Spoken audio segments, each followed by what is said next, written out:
পরে আমি বলতেছি আপু আমাদেরই সহ্য হইতেছে না, তুমি কেন এখানে দাঁড়ায় আছো, একটু দূরে যাও। এটা বলছি, একটু দূরে যাওয়ার পরে একটা ছাত্র লেগেছিল, এক কোপে দুই ঘাপ করে ফেলছে, এক কোপে। হ্যাঁ, ওই ছোট মেয়েটারে লাশ গায়েব করে ফেলতেছে, স্যার গায়েব করে ফেলতেছে, স্টুডেন্ট গায়েব করতে। কেমন বাংলাদেশ ভাই, কেমন স্বাধীন দেশ। আমরা যদি আমরা তো হাতে অস্ত্র নেই নাই, আমরা খালি লাঠি আর ইট নিয়ে নামছি। আপনারা tear shell, rubber bullet, original bullet, বোমা, যে যা পারছেন রাইফেল নিয়ে নামছেন। আমাদের হাতে যদি অস্ত্র ওঠে, আপনারা কি বাঁচবেন? সরকার কোনো শান্তিপূর্ণ কোন রকম সলিউশন চায়। যদি সলিউশন চাইতো তাহলে আচ্ছা আপনি সবকিছু স্টুডেন্ট ধরে ধরে নিয়ে যেতে, তাও বাদ দিলাম। আপনি মুগ্ধ ভাইয়ের কথাটা চিন্তা করেন না। মীর মুগ্ধ ভাইয়া, আমি 10 মিনিট আগে আজিমপুরে উত্তরা থেকে, উনি 18 তারিখ ওনার কাছ থেকে আমাকে বলতেছে তুমি তো আমার কলেজের স্টুডেন্ট।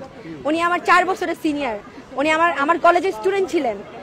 মুগ্ধ ভাইয়া বলতেছে তুমি উত্তরা হাই স্কুল এন্ড কলেজের স্টুডেন্ট, তো তুমি অনেক ছোট, এখানে নামছো, ভালো করছো আপু, পানি নাও, পানি খাও। আমি তখন অনেক অনেক উইক ছিলাম, মানে পানি খাওয়ার জন্য, কারণ আমি কাউকে বসা করতে পারতেছিলাম না যে কার থেকে পানি নিব। তো ভাইয়া যখন বলছে, আমি ভাই থেকে একটা পানি নিয়ে সামনে গেছি, কারণ এখানে প্রচুর টিয়ার ছিল, ধোয়া ছিল। ভাইয়া টিয়ার ছিল এই ঝাঁঝালো ধোয়ার ভিতরেও সবাইকে বলতেছে ভাই পানি লাগবে, পানি লাগবে। ঠিক তার 15 মিনিট 20 মিনিট পর আমি শুনছি ওইখানে একটা ছেলেকে গুলি করে একদম ওখানে মেরে ফেলছে, স্পট ডেট। আর আমি তো আর জানি না ভাই যে কোন স্টুডেন্ট বা কে। তখন আমি কি করছি, আমি বলছি ঠিক আছে মারছে তো ওরে হসপিটাল ক্রিসেন্টে দাও। তো আমি এটা আমার হচ্ছে সিনিয়ররা বলতেছে এটা আমাকে। তারপরে বলতেছে আরে ওই যে তুই পানি নিলি যে ছেলেটার কাছ থেকে, ওই আমার মীর মুগ্ধ ভাই। হ্যাঁ ভাই, আমার এত খারাপ লাগছে, আমি প্রোটেস্ট করবো কি। তারপরে যাই হোক, কারণ এখানেও প্রচুর গোলাগুলি হইতেছিল, সেটাও বাদ দিলাম। এই ঘটনা হয়তো আপনারা জানেনও না। 19 তারিখ যখন প্রোটেস্ট হয় আজিমপুরে, তখন তেমন কেউই জানতো না আজিমপুরে যে প্রোটেস্ট হবে, কারণ ওই দিন ছিল শুক্রবার। সবার কথা ছিল যে সরকারি বন্ধতে কোনো প্রোটেস্ট হবে না। এটা যখন আমিও ভাবছিলাম হবে না, কিন্তু আমার কলেজের কিছু সিনিয়র ভাই বলতেছে ঠিক আছে হবে না। যখন ওরা কিন্তু টিএসসি ভাইয়ারা টিএসসি এখানে, আমরাও আসছিলাম, কিন্তু আমাকে সকালবেলা পাঠিয়ে দিচ্ছে যে তুমি দেখো 11টা পর্যন্ত যে ওখানে কি হয়। পরে আমি 11টা বাজে আমি বাসায় চলে যাবো। ওই টাইমটায় বের হয়েছে, একটা ছেলের উপর বোমা ফালাই দিচ্ছে। কে জানো, অনেক দূর থেকেই বোমা পড়ছে, ছেলেটা এইখানটা পুরাটা মানে পড়ে গেছে। কি বোমা এটা আমরা বলতে পারি না ঠিক, সেটাই হাসপাতাল নিতেছে। পরে আমি জিজ্ঞেস করলাম ভাই এখানে কি হয়েছে, এখানে ওই আজিমপুরের থানার ওখান থেকে বোমা ছুটছে। পরে আমি ওখানে 2 মিনিট দাঁড়ানোর পর দেখি কি সব স্টুডেন্টরা বের হয়ে এসে, যার পজিশন মতন ছিল তারা বের হয়ে আসছে। আসার পরে ওখানে প্রোটেস্ট চলতেছে। মানে আমি তখন আমার কেউ ছিল না, আমি আমার কলেজের একাই, এখনো অবশ্যই একাই আছি, কিন্তু ওই টাইমে মানে ফার্স্ট একা ছিলাম। 15 তারিখ থেকে আমার কলেজের ভাই, বড় ভাই, ছোট বোন সবাই আমার সাথে ছিল। পরে যখন গেছি, যাওয়ার পরে মানে প্রচেষ্টা মাঝামাঝি যাওয়ার পরে 2টা বা 3টার দিকে এরকম টিয়ার সেলের ছাড়ছে, তখন আমরা সবাই যাইতেছি দূরে। মানে তখন একটা ছোট বাচ্চা আমাকে বলতেছে আপু পানি খাও, পানি মুখে দাও, মানে জ্বালা আমরা তো এক একজন চিল্লাইতেছি। পরে আমি বলতেছি আপু আমাদেরই সহ্য হইতেছে না, তুমি কেন এখানে দাঁড়ায় আছো, একটু দূরে যাও। এটা বলছি, একটু দূরে যাওয়ার পরে একটা ছাত্র লেগেছিল, এক কোপে দুই ঘাপ করে ফেলছে, এক কোপে।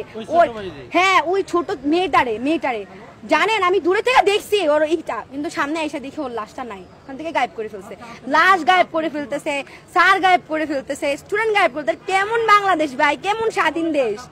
যে দেশের টিচারকে রিমান্ডে নেওয়া হয়, যে দেশে 17 বছরের ছেলেকে রিমান্ডে নেওয়া হয়, সেই দেশে শিক্ষা জাতির মেরুদণ্ড কিভাবে হয় বলেন। আমি সেই দেশে শিক্ষাতে হতে চাই না ভাই, দরকার নাই, আমি মূর্খ থেকে যাই।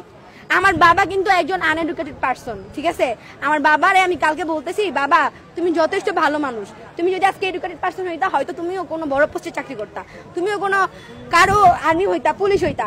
আমি মানে গর্ব করে কাউকে বলতে পারতাম না, সবাই আমার বলতো ওই চোরের মেয়ে, খুনির মেয়ে, এটা বলতো। অবশ্যই আমরা আমার ফ্রেন্ড যারা আছে, পুলিশ যারা ফ্রেন্ড, আমি বলি যে তুই চোরের মেয়ে, তুই খুনির মেয়েটা বলি, স্বাভাবিক কথা হইতেছে। আমরা এখন আমাদের স্যারের মুক্তি চাই, কারণ আমরা যথেষ্ট চুপ ছিলাম, আমরা যথেষ্ট সরকারকে টাইম দিছি। আমাদের স্যারকে কেন ধরে নিয়ে গেল বিনা দোষে? আমাদের একটা রিজন দেখাক যে ওনার পার্সোনাল কোনো প্রবলেম ছিল।